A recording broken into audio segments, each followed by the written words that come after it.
Dahil bagong taon ngayon, naisipan kong mag-ayos. Nag-curl-curl ako ng hair, pero napansin ko na parang wala talaga akong pilik mata, ang pangit niyang tingnan. So ito guys is 2-in-1 na siya. Meron na siyang lash bond and lash remover, o diba? So ito guys, ang flash eyelashes. So meron silang eyelashes lacy series na light and soft.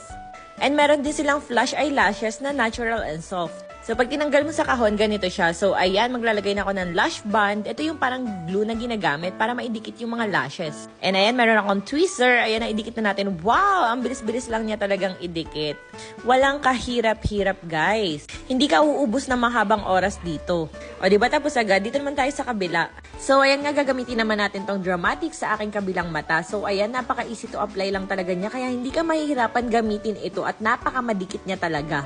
Ayan, tingnan nyo naman, patapos na ako agad. O, diba? Pack Aura, sino ka dyan? Eto pa ha, Mlen has overseas warehouse. Kaya saan ka pa, mag-check out ka na agad nito.